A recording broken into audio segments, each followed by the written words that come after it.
berbicara jelas atau tidak? Jelas. Jelas ya? Kalau jelas saya tidak perlu copot masker ya. Baik.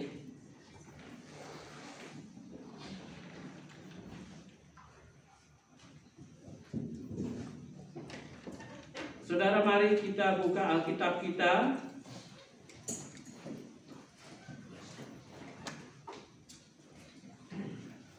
Silahkan saudara buka di dalam Filipi 2 ayat 5 sampai dengan ayat yang ke-11.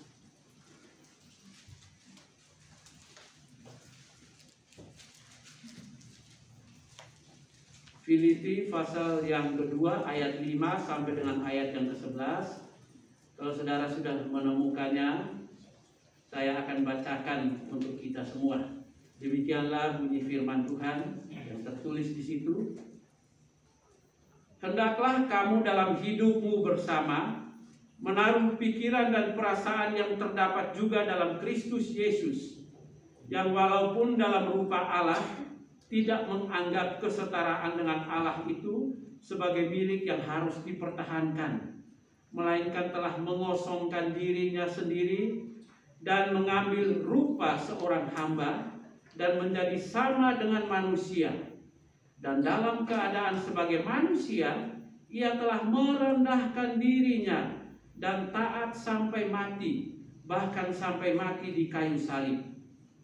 Itulah sebabnya Allah sangat meninggikan dia dan mengaruniakan kepadanya nama di atas segala nama, supaya dalam nama Yesus bertekuk lutut segala yang ada di langit dan yang ada di atas bumi dan yang ada di bawah bumi, dan segala lidah mengaku Yesus Kristus adalah Tuhan, bagi kemuliaan Allah Bapa. Puji Tuhan. Nah, baik saudara-saudara yang Tuhan kasihi, malam hari ini kita bersama-sama beribadah memperingati kematian Tuhan kita Yesus Kristus. 2000 tahun yang lalu Yesus sudah mengerjakan sebuah pekerjaan dahsyat dan besar, ya, agar supaya manusia di dunia yang sudah jatuh ke dalam dosa ini boleh diselamatkan. Dan kita bersyukur kita bisa melihat hasilnya. Hari ini kalau saudara duduk di situ, saya berdiri di sini, itu semua karena hasil pekerjaan dari Tuhan kita Yesus Kristus, yang mati menebus dosa dan pelanggaran kita. Seperti doa saya tadi di awal, kita bersyukur, ya, latar belakang kita ini jelek semua, tidak ada satupun yang benar. Walaupun mungkin waktu dia lahir, ya, dia sudah dicekoi dengan pengetahuan tentang Alkitab, hidupnya saleh dan lain sebagainya. Tetapi kalau tidak pernah menerima Yesus di dalam kehidupannya, apapun yang dia lakukan itu, ya, kesalehannya itu, firman Tuhan katakan itu hanya seperti kain gombal, tidak ada arti apa-apa. Kita harus bertemu secara pribadi dengan Tuhan Yesus Kristus, mengakui dia sebagai Tuhan dan Juru Selamat, kemudian menerima dia. Disitulah kita menerima keselamatan itu. Tetapi kalau kita belum pernah menerima dia sebagai Tuhan dan Juru Selamat pribadi kita, apapun yang saudara dan saya lakukan, walaupun kita rajin masuk gereja, keluar masuk gereja setiap minggu, setiap tahun kita berbakti berpuluh-puluh kali, tetapi kalau tidak pernah ada pernyataan dari diri kita bahwa kita menerima dia sebagai Tuhan dan Juru Selamat pribadi kita, maka apa yang kita lakukan itu sia-sia semua. Saudara setuju dengan saya? Amen. Apa yang kita lakukan itu, firman Tuhan katakan itu hanya sebagai kain larah, gombal, tidak ada arti apa-apa kalau kita hanya menunjukkan kesalehan hidup kita tanpa kehadiran Yesus Kristus di dalam diri kita masing-masing. Nah, baik saudara yang Tuhan kasihi, ada seorang ahli teologi namanya Philip Yancey, ya, kalau mungkin dieja dalam bahasa Indonesia Filipus Yance mungkin ya namanya.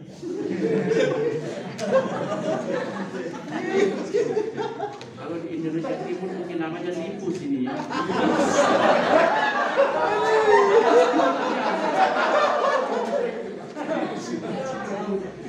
Ia berkata demikian, Allah telah membungkuk begitu rendah sampai menjadi salah satu makhluk merayap dan merangkak. Jadi dia memberi gambaran bagaimana Tuhan Yesus Kristus itu mengosongkan dirinya, mengambil rupa manusia. Dia memberikan gambaran bahwa Allah yang menjelma di dalam pribadi Yesus Kristus, ya, itu telah membungkuk begitu rendah, sampai menjadi salah satu makhluk merayap dan merangkak. Saudara, mungkin kalau saudara mendengar pernyataan ini, mungkin saudara akan sedikit protes. Masa sih Allah sampai menjadi seperti itu, menjadi makhluk yang merayap dan merangkak? Apa memang demikian? Apakah itu tidak lebay? Apakah itu tidak berlebihan? Kalau misalnya menjadi manusia ya tidak apa-apa, tapi kalau menjadi makhluk yang merangkak, yang merayap dan merangkak, rasanya kok enggak. Tapi saudara, coba kita lihat diri kita masing-masing. Siapa sih kita ini? Ketika saudara dan saya lahir, kita manusia yang tidak berdaya, tidur terlentang. Kemudian dengan berjalannya waktu, kita bisa membalikkan diri tengkurap. Dan setelah bisa tengkurap, saudara mulai merayap, ya, merayap di atas tempat tidur, ya. Betul atau tidak? Setelah puas merayap, kemudian saudara berusaha untuk mulai, kaki diangkat, lutut diangkat, lalu kemudian mulai merangkak. Betul atau tidak? Ya? Saya mau praktikkan di sini, tapi tidak bisa.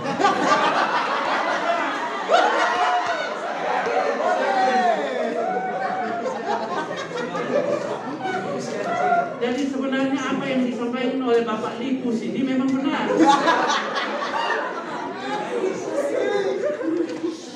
Dia memberikan gambaran yang memang benar. Allah mengambil rupa manusia, merendahkan dirinya sedemikian rupa, menjadi salah satu makhluk merayap dan merangkak. Dia lakukan itu agar supaya apa? Supaya manusia yang sudah Ia ciptakan itu bisa diselamatkan. Nah, saudara-saudara yang Tuhan kasihi, tindakan dari Allah melalui Yesus Kristus yang mau membungkuk sebegitu rendah dan menjadi makhluk merayap dan merangkak itu, itulah yang disebut sebagai mengosongkan diri. Allah mengosongkan diri lewat Tuhan kita Yesus Kristus. Dan kalau istilah teologinya itu kenosis, betul atau tidak, saudara? Saudara lebih pakar dari saya.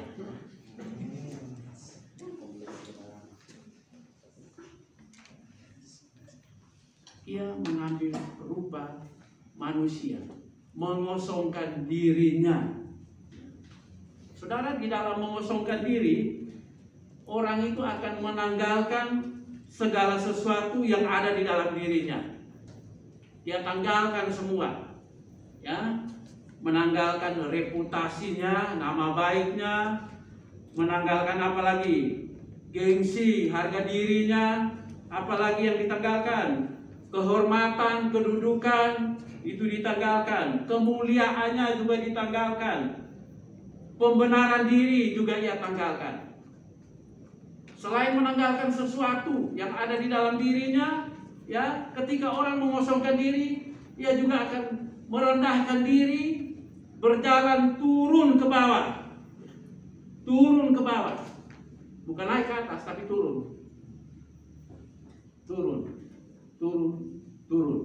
Dan inilah yang dilakukan oleh Tuhan kita Yesus Kristus.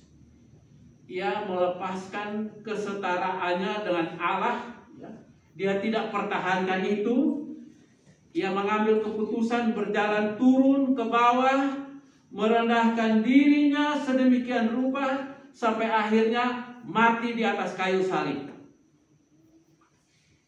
Dan saudara, semua ini, ya, dari ia menanggalkan kesetaraannya dengan Allah sampai akhirnya dia mati di atas kayu salib, ia lakukan dengan satu sikap yang pasti, yaitu taat. Betul atau tidak? Semua dia kerjakan dengan sikap taat. Itulah yang dilakukan oleh Tuhan kita Yesus Kristus. Dia lakukan itu tidak dengan mengeluh, mengomel, menggerutu, tetapi dia tundukkan diri sungguh-sungguh kepada Bapanya di sorga. Dan dia melakukan itu dengan sebuah ketaatan yang mutlak. Dia kerjakan itu dengan sikap taat yang mutlak. Dan alasannya apa? Hanya satu, karena ia mengasihi manusia. Ia mengasihi manusia. Ia mewakili Bapanya di sorga, mengekspresikan kasihnya kepada manusia, bersedia untuk mati di atas kayu salib. Ia mengosongkan dirinya sungguh-sungguh agar supaya kita semua, ya, saudara-saudara yang ganteng-ganteng dan cantik-cantik, dan saya juga yang termasuk ganteng di sini, ya, bisa menikmati keselamatan yang Dia sediakan bagi kita. Makanya tadi saya berdoa, ayo kita hargai karya keselamatan Tuhan kita Yesus Kristus. Jangan sekedar hanya memperingati kematiannya Dia, tetapi kita hargai, hormati itu. Itu sangat mahal harganya. Tidak bisa dinilai dengan uang, tidak bisa dinilai dengan apapun. Ya. Gratis, tetapi tidak murahan. Tuhan sudah berikan bagi kita. Nah, saudara, Rasul Paulus di dalam surat Filipi tadi, ya, Filipi 2 ayat yang kelima, dia berkata demikian. Hendaklah kamu dalam hidupmu bersama menaruh pikiran dan perasaan yang terdapat juga dalam Kristus Yesus. Nah, Rasul Paulus mendorong jemaat di Filipi supaya mereka menaruh pikiran dan perasaan yang juga terdapat di dalam Kristus Yesus. Pikiran dan perasaan apa yang dimaksud di sini? Tidak lain, tidak bukan adalah di ayat yang ke-7, mengosongkan dirinya sendiri dan mengambil rupa seorang hamba dan menjadi sama dengan manusia. Saudara, Rasul Paulus ingin supaya jemaat di Filipi dan juga termasuk jemaat-jemaat yang lain, ya, di sekitar Filipi, dan termasuk kita jemaat akhir zaman ini, kita harus juga punya pikiran dan perasaan sama seperti apa yang dilakukan oleh Tuhan Yesus Kristus. Ya, kita didorong untuk juga mau mengosongkan diri kita. Amin, saudara. Ya, Tuhan Yesus sudah mengosongkan diri. Dia berpikir untuk mengosongkan dirinya. Itulah perasaannya, mengosongkan dirinya agar supaya manusia diselamatkan. Dan dia ingin manusia-manusia yang sudah diselamatkan, termasuk kita yang duduk malam hari ini, kita juga mengambil pikiran dan perasaan yang sama dengan dia, yaitu kita juga bersiap untuk mengosongkan diri kita. Nah, saudara yang Tuhan kasihi, kalau Tuhan Yesus, ya, mengosongkan diri, tujuannya adalah untuk menebus manusia yang berdosa ini, ya toh? Nah, kira-kira untuk apa kita ini harus mengosongkan diri? Untuk apa saudara dan saya harus mengosongkan diri?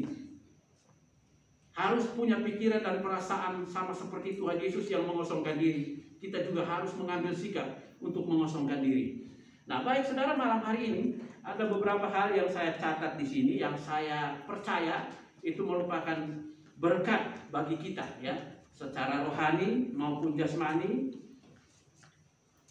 yang dapat kita jalani, ya, selama kita masih menjalani hidup kita di dunia ini, yaitu kita perlu mengosongkan diri kita, ya, sama seperti Tuhan Yesus Kristus sudah mengosongkan dirinya. Nah, jika saudara dan saya bersedia untuk mengosongkan diri, maka ada beberapa hal yang saya catat di sini yang bisa kita dapatkan. Yang pertama, saudara,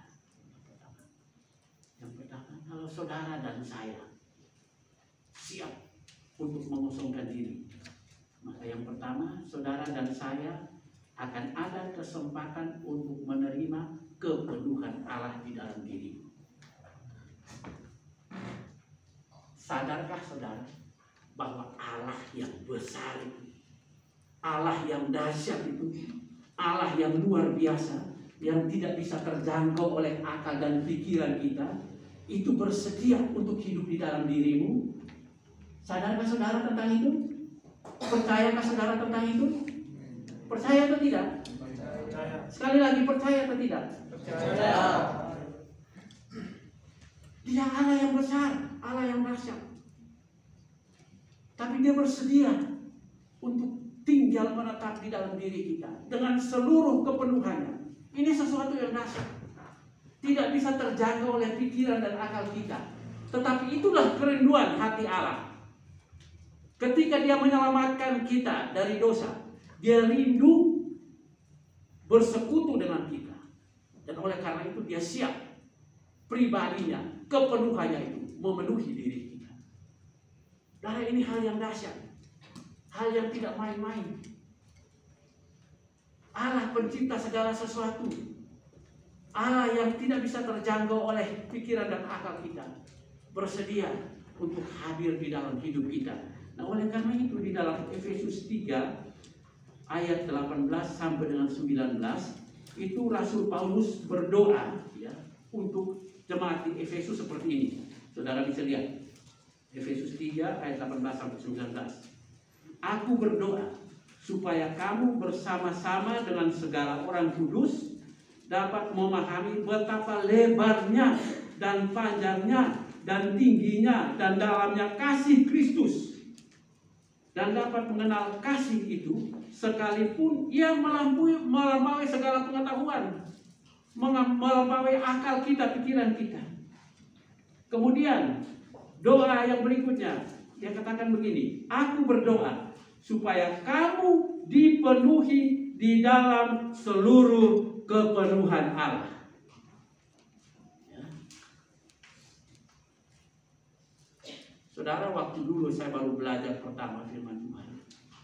Ketika saya baca ini, saya agak ragu-ragu untuk bisa memahami dan percaya ini. Masa iya?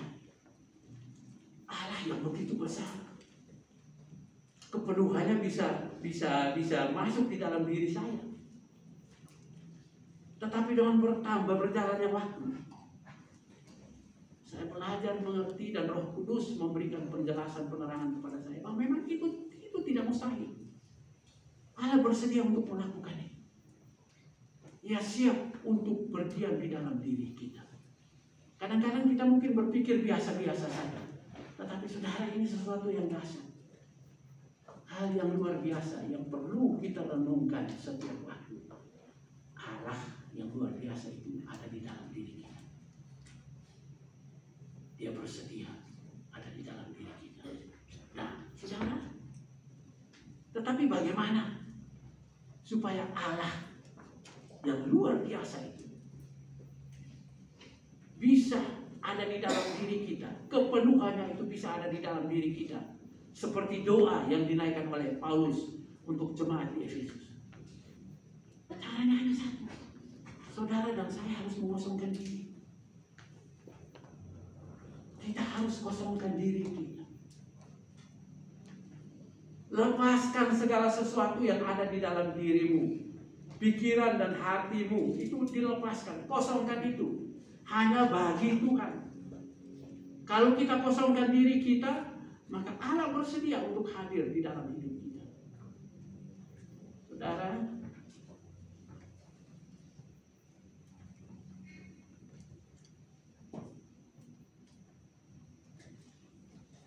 selama saudara dan saya ini ya, hidup kita ini ya masih diisi dengan kekuatan kita. Kekuatan kita ini, kepandaian kita, pengetahuan kita, hikmat kita, pembenaran diri kita, apalagi kesombongan kita, maka tidak mungkin kita menerima kepenuhan Allah di dalam diri kita. Saya sampaikan ini supaya kita semua sadar. Selama kita tidak bersedia mengosongkan diri kita, masih ada bagian-bagian di dalam diri kita yang kita pertahankan. Saya berkali-kali bicara dari mimbar sini. Ayo mari kita tanggalkan semua. Jangan pertahankan apapun, sekecil apapun di dalam sudut hati kita. Sudut-sudut hati kita yang mungkin kita buat samar-samar dan gelap itu. Ayo kita buka, kosongkan itu. Agar supaya Allah bersedia hadir di dalam hidup kita secara penuh. Kenapa saudara sering kehilangan damai sejahtera? Kenapa saudara sering kehilangan sukacita? Kenapa saudara sering tertekan ketika masalah datang dalam hidupmu? Kenapa? Karena kepenuhan Allah tidak hadir di dalam diri kita. Tapi kalau kepenuhannya hadir di dalam diri kita, tidak ada masalah dengan hidup ini. Persoalan masalah datang dalam diri kita, kita mampu mengatasinya. Kenapa? Karena Allah hadir dalam diri kita. Kepenuhannya ada di dalam diri kita. Dan kalau dia hadir penuh di dalam diri kita, jalan keluar terbuka bagi kita. Tidak akan pernah ada jalan buntu bagi anak-anak Tuhan. Amin. Kalau Allah hadir penuh di dalam kehidupan kita. Nah, saya mau bertanya kepada kita semua. Seberapa banyak, seberapa luas saudara buka diri saudara, hati saudara, lapangkan dan kosongkan itu untuk Allah hadir di sini. Saudara yang jawab sendiri. Karena saudara sendiri yang tahu. Tetapi saya pribadi, saya mau berkata, saya buka diri saya. Saya harus kosongkan diri saya. Dan saya nikmati itu, saudara. Saya khotbahkan ini karena saya punya pengalaman dengan itu. Ketika mengosongkan diri, wah luar biasa. Tuhan buat banyak hal di dalam hidup saya. Pergumulan-pergumulan hidup saya, daging saya, kelemahan-kelemahan dalam diri saya, itu dibongkar oleh Tuhan sendiri. Ketika saya terbuka, saya kosongkan diri, saya minta dia hadir secara penuh di dalam diri saya. Dan itu dia lakukan dalam diri saya. Saya tidak sedang berkata menyombongkan diri, tetapi saya melihat, saya menikmati, saya menyadari dia sedang mengerjakan hidup saya. Dan saya mau mendorong kita semua, ya, kalian anak-anak muda, ayo hadirkan Allah secara penuh di dalam kehidupan. Karena memang dia rindu seperti itu. Dia rindu hadir di dalam diri kita, bersekutu dengan kita, dan kemudian di dalam persekutuan itu dia mengerjakan banyak hal di dalam diri kita masing-masing sebagai anak-anaknya. Ini yang pertama, ya. Ini yang pertama.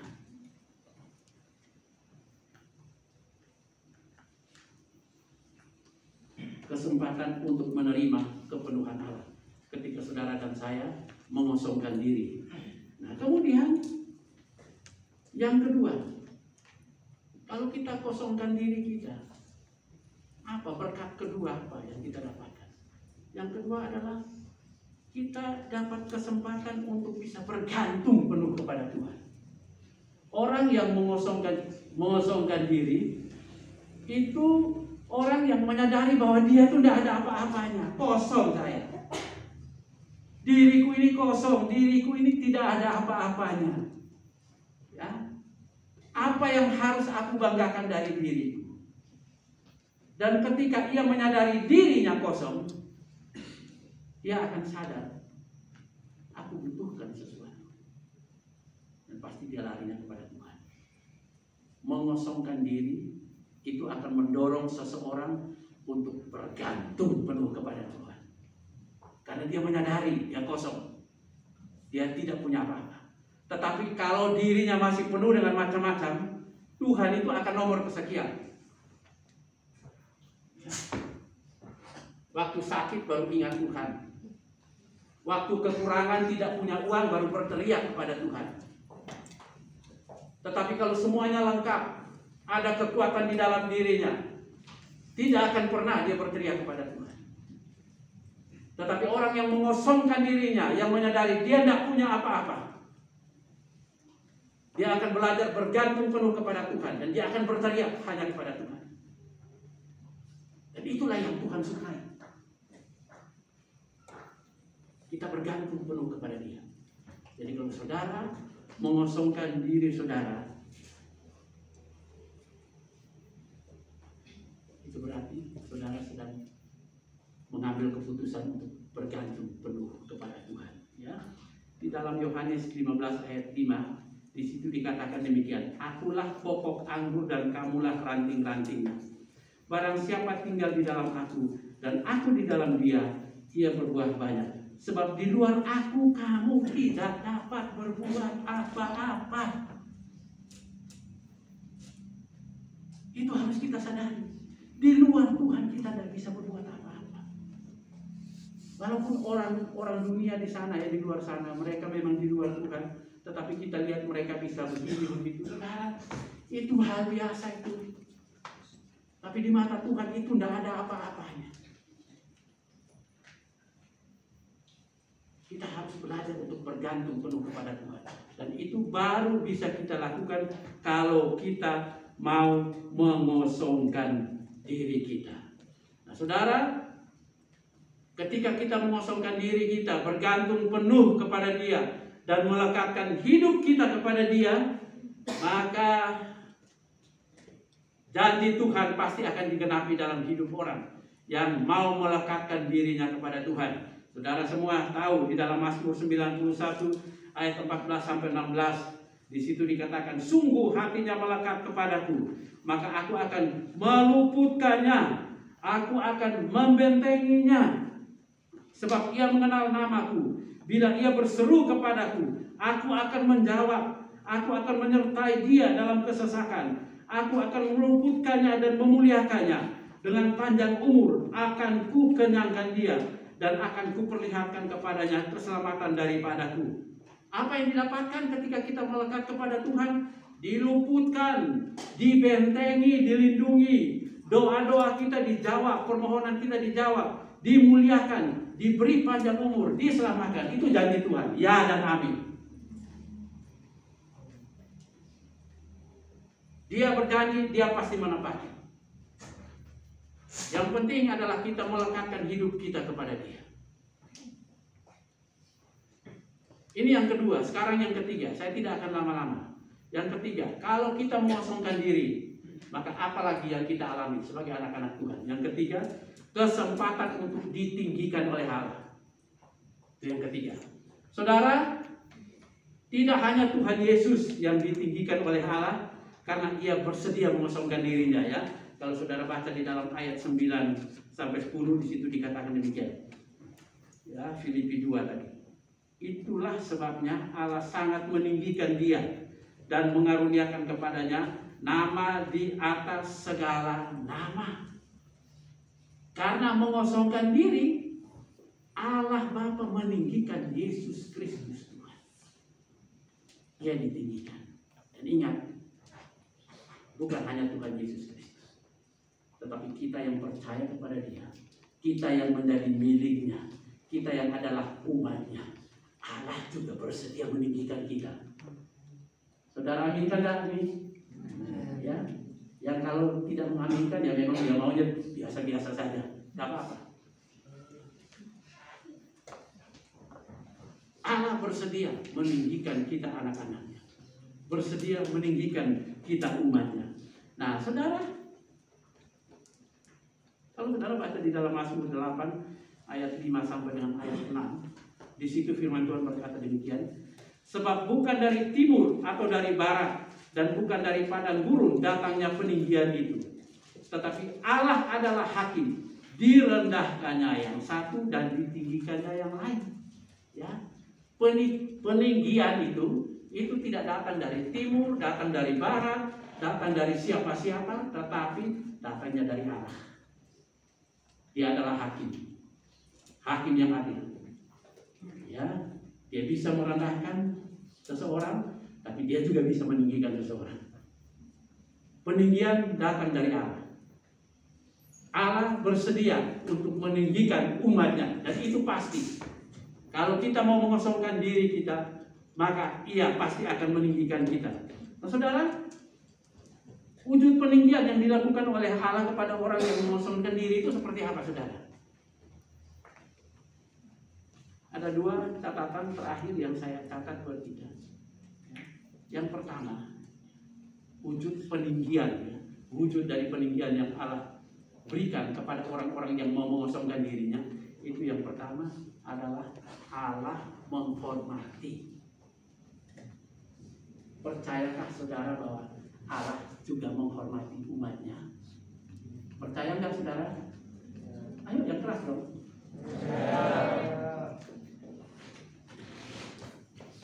Allah menghormati. Sesuatu yang luar biasa. Siapa sih kita ini? Makanya dihormati oleh Tuhan. Tetapi dia berkehendak seperti itu. Yohanes 12 ayat 26. Saudara bisa buka dan kita baca. Kita baca bersama-sama. Yohanes 12 ayat 26.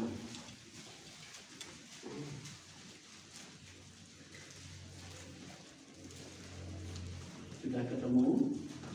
Kalau sudah ketemu, saya hitung sampai 3, kita baca bersama-sama. 1, 2, 3. Siapa melayani aku, ia harus ikut aku, dan di mana aku berada, di situ pun pelayanku akan berada. Barang siapa melayani aku, ia akan dihormati Bapa. Barang siapa melayani aku, ia akan dihormati Bapa. Saudara, Tuhan Yesus mengosongkan diri. Itu adalah bentuk pelayanan dia kepada Bapanya di surga. Ia melayani Bapanya di surga. Ia mengosongkan dirinya. Dan ia dihormati oleh Bapa. Dan dia sendiri yang berfirman ini. Ini Tuhan Yesus yang berkata. Ya, dia berkata, barang siapa melayani aku, ia harus mengikuti aku, dan di mana aku berada, di situ pun pelayanku akan berada. Barang siapa melayani aku, ia akan dihormati Bapa. Sekali lagi, Tuhan Yesus mengosongkan dirinya karena ia bersedia melayani kehendak Bapanya. Ia adalah pelayan sebagai hamba, bukan pelayan sebagai bos. Oleh karena itu ia terima kehormatan dari Allah Bapa di surga. Pelayan hamba. Melayani sebagai hamba. Saudara semua yang duduk di sini sedang dipersiapkan untuk menjadi pelayan. Pelayan macam apakah yang akan kalian pilih? Pelayan sebagai hamba atau pelayan sebagai bos? Ada di tangan saudara.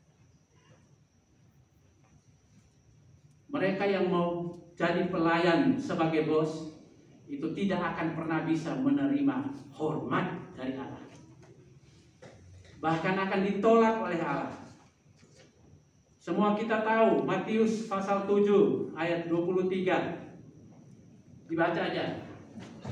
Ayat yang sering kita baca.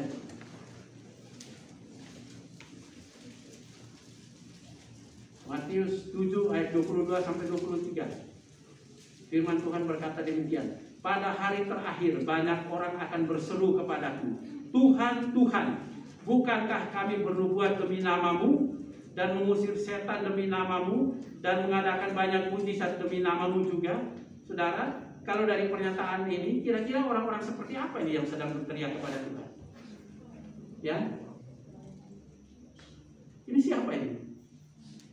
Ini pelayan-pelayan semua yang menyebut diri sebagai pelayan, sebagai hamba Tuhan. Mereka akan berteriak dan berkata kepada Tuhan, selama ini kami sudah buat mujizat, sudah melayani kesembuhan dan lain sebagainya, mengusir setan. Tetapi ayat yang ke-23, banyak mujizat yang mereka lakukan, tapi ayat yang ke-23, coba lihat.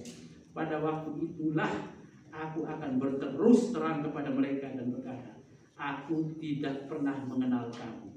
Enyahlah daripadaku, kamu sekalian pembuat kejahatan. Perhatikan ini saudara ya.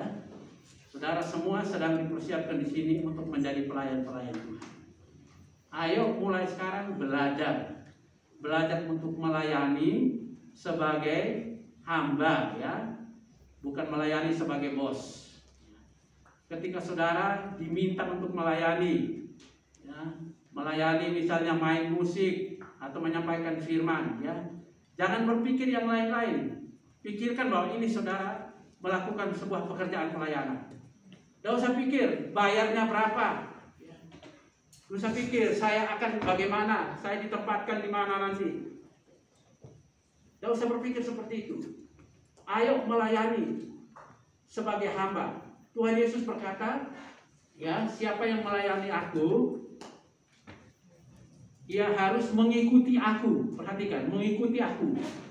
Berarti apa yang Tuhan Yesus sedang lakukan, itu kita lakukan juga. Kemudian apa lagi? Di mana aku berada, di situ pelayanku berada. Di mana posisi Tuhan sedang berada, di situ kita juga harus ada. Misalnya dia berada di pedalaman Papua sana, ya, ada di pedalaman Papua sana, karena memang ada orang-orang yang dia kasihi di sana, lalu kemudian dia panggil seorang hamba untuk ada di sana, ya sudah, kita harus ada di situ. Sekali lagi, kita ini adalah pelayan hamba, bukan pelayan bos. Ayo persiapkan diri kalian dengan baik, supaya ketika saudara keluar, saudara akan melayani dengan baik, ya, melayani dengan baik, dan lewat pelayanan kalian nama Tuhan dipermuliakan, dan kalian menerima hormat yang diberikan oleh Tuhan khusus bagi orang-orang yang memang layak menerima hormat. Pelayan-pelayan Tuhan yang layak menerima hormat. Saudara perhatikan ini, ya, ayat 22 dan 23 dari Matius 7. Karena mereka menarik kehormatan untuk diri mereka, menarik kemuliaan Allah untuk diri mereka. Akhirnya hormat yang harusnya diberikan Allah kepada mereka ditarik oleh Allah. Bahkan Tuhan katakan, enyahlah kalian pembuat kejahatan. Ini sebuah peringatan bagi kita semua yang sedang melayani pekerjaan Tuhan, termasuk saya di sini yang berbicara. Saya juga melayani pekerjaan Tuhan. Oleh karena itu saya sendiri juga harus memperhatikan kehidupan saya sungguh-sungguh. Nah, kemudian saudara, yang kedua, yang terakhir, ya, yang terakhir, wujud peninggian Allah atas orang-orang yang mengosongkan dirinya. Yang kedua adalah Allah meninggikan kita dari persoalan-persoalan hidup kita. Tuhan meninggikan kita dari persoalan-persoalan hidup kita. Kalau kita mengosongkan diri, ketika dia ada di dalam diri kita, kepenuhan Allah ada di dalam diri kita, dia akan menolong kita. Dia meninggikan kita dari persoalan hidup kita. Selama ini mungkin persoalan hidup yang datang kepada kita itu ada di atas diri kita, menekan kita, menjadi tekanan bagi diri kita. Tetapi ketika kita mengosongkan diri kita di hadapan Tuhan, dia hadir di dalam diri kita, persoalan itu akan diangkat. Dan kita sendiri diangkat tinggi di atas persoalan itu.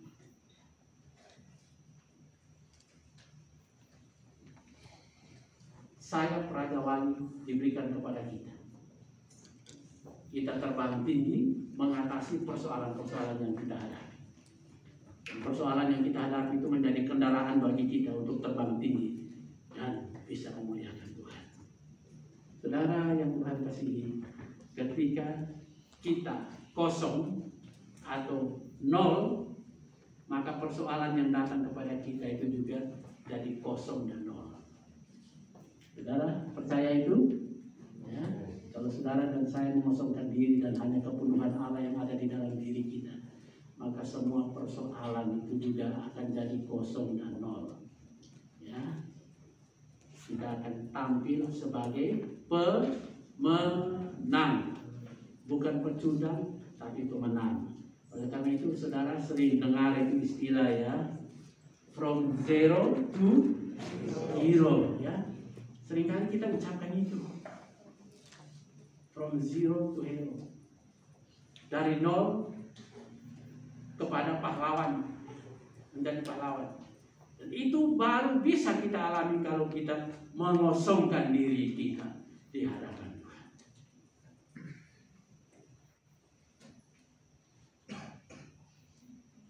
Kiranya Tuhan memberkati saudara dan saya. Biar firman Tuhan yang disampaikan pada malam hari ini. Kita tetap ingat bahwa Tuhan kita Yesus Kristus sudah melakukan hal yang besar bagi diri kita. Sekali lagi saya ingatkan, ayo kita hargai keselamatan yang sudah Tuhan berikan kepada kita. Kita terus mengerjakan keselamatan itu dengan tekun sampai Dia datang kali kedua untuk menjemput kita masuk dalam kerajaan surga yang mulia. Karena itu yang merupakan kerinduan dari hati kita dan juga kerinduan hati Tuhan bagi umatnya sekalian. Kita tundukkan kepala.